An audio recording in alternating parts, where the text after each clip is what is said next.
నమస్తే. ఇన్నాళ్ళు నన్ను సపోర్ట్ చేస్తూ, ఎంకరేజ్ చేస్తూ మీ ప్రేమని నాకు అందిస్తున్న ప్రతి ఒక్కరికి కృతజ్ఞతలు. అలాగే ఈ వీడియో కూడా ఖచ్చితంగా మీకు ఉపయోగపడుతుంది. లైక్, షేర్ అండ్ సబ్స్క్రైబ్ చేసి మీ సపోర్ట్‌ని నాకు అందించండి. అలాగే ఈ వీడియో పట్ల మీకున్న అభిప్రాయాన్ని కామెంట్ సెక్షన్‌లో కామెంట్ చేసి తెలియజేయండి. ఇప్పుడు వీడియోని చూద్దాం. జ్యోతిష్య శాస్త్రం ఒక అద్భుతం. వేదాంగమైన జ్యోతిష్య శాస్త్రం అనేటువంటిది మానవ జీవన గమనానికి ఒక వరం. జ్యోతిష్య శాస్త్రం నీ జీవితంలో వెలుగునింపే ఒక భాష.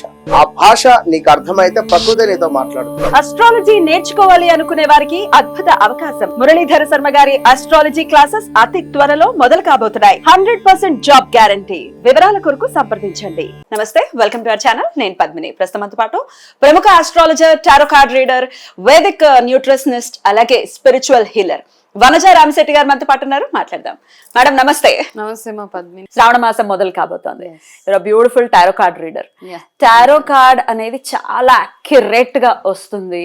రిజల్ట్ అనేది ఖచ్చితంగా అది చూసిన వాళ్ళు, దాన్ని ఒక్కసారి ఎక్స్పీరియన్స్ చేసిన వాళ్ళు ఖచ్చితంగా అది దే కెన్ ఫీల్ దట్ కదా. అంతనా ఇంత పవర్ఫుల్ ఏంటి అసలు ఈ టారో కార్డ్?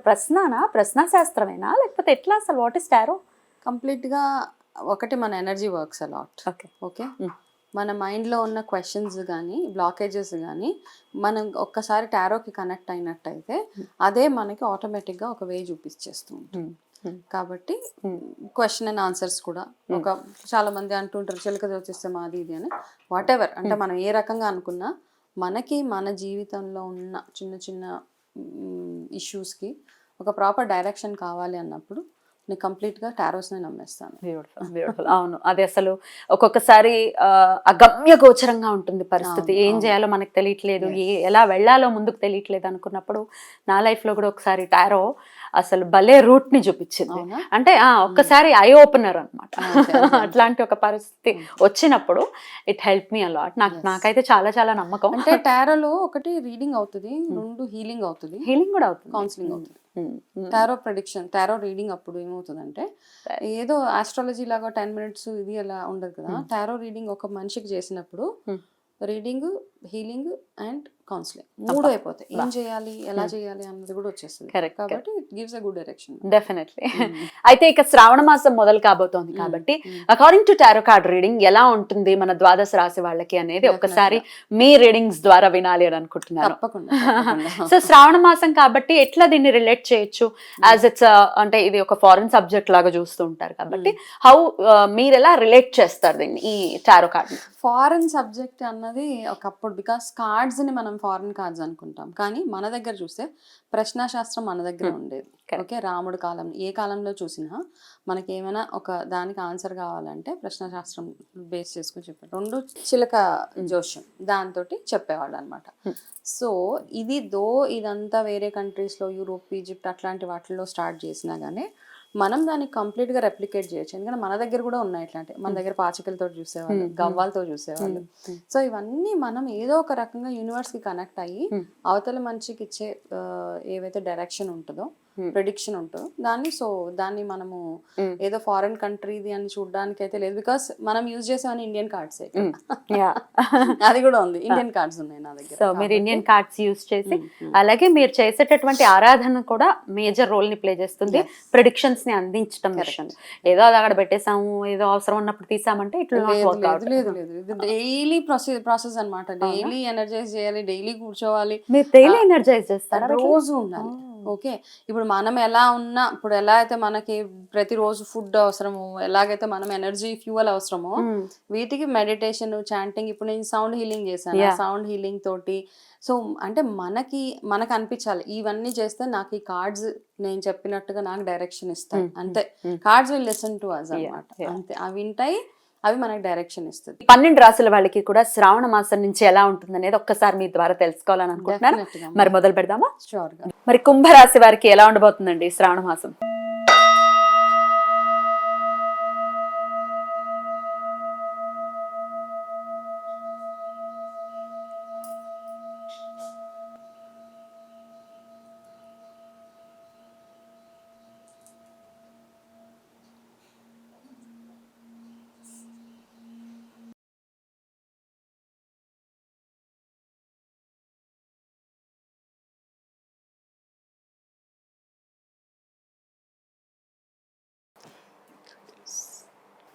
ఓకే, కుంభరాశి వాళ్ళకి ఫస్ట్ వచ్చిన కార్డ్ ఏంటి అంటే, నేను ఎవరితో కలవను, నేను ఇలాగే ఉంటాను, నేను వాళ్ళ దగ్గరికి వెళ్ళను, వీళ్ళ దగ్గరికి వెళ్ళను, ఇట్లాంటివి ఏమీ పనికిరావండి.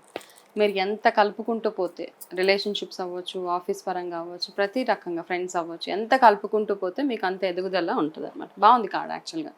కాకపోతే మీకు వచ్చిన ఒక చిన్న ఇండికేషన్ ఏంటంటే, మీరు అందరికీ నన్ను ముట్టుకోక నామాల కాకి టైప్లో ఉంటే మాత్రము కొంచెం కష్టపడతారనమాట. కాబట్టి అందరినీ కలుపుకుంటూ వెళ్ళడమే. ఇప్పుడు చిన్నగా ఏంటంటే, ఇంటికి ఎవరైనా చుట్టాలు వస్తే మీరు వెళ్ళి ఒక రూమ్లో కూర్చోవడం, అట్లాంటివన్నీ చేయకండి. వాళ్ళతో కలిస్తేనే మీకు కొత్త కొత్త విషయ పరిజ్ఞానం పెరుగుతుంది. కాబట్టి మీకు కొత్త కొత్త ఆపర్చునిటీస్ వస్తాయి. కాబట్టి సో వాళ్ళందరినీ కలుపుకుంటూ వెళ్ళిపోవడం ఒక ఫస్ట్ ఇండికేషన్.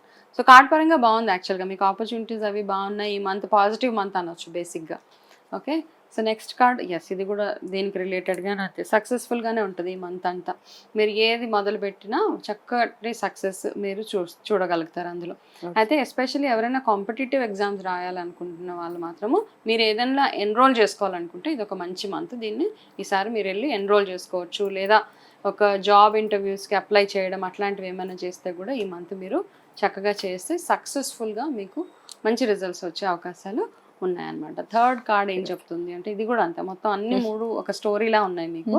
సో ప్రతి దాంట్లో ఓకే, మీకు ఎవరికైనా ఏదైనా రిజల్ట్స్ ఏదైనా వెయిట్ చేస్తూ ఉంటే కనుక ఒక సక్సెస్ఫుల్ మంచి రిజల్ట్స్ మీకు రాబోతున్నాయి.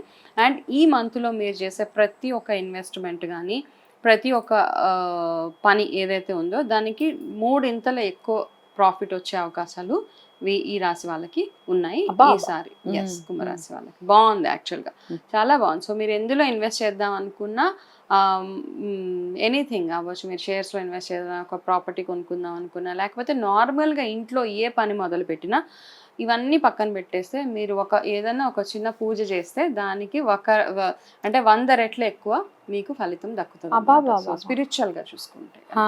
ఓకే, కాకపోతే స్పిరిచువల్ గ్రోత్ కూడా చాలా చాలా అవసరము. అంటే మీరు ఎట్లా ఉన్నారంటే, దేవుణ్ణి నమ్మాలా వద్దా, నిజంగా మాకు పనులు అవుతాయా అవ్వవా, ఇట్లాంటి స్కెప్టికల్ మైండ్ సెట్ ఏదైతే ఉంటుందో అందులో నుంచి కాస్త బయటకు రండి. నమ్మితే ఖచ్చితంగా నమ్మి భగవంతుడి మీద కంప్లీట్గా భారం వేసి మీరు ముందుకు వెళ్ళడం చాలా చాలా ఇంపార్టెంట్ ఇక్కడ. సో లాస్ట్ కార్డు మీకేం చెప్తుందంటే,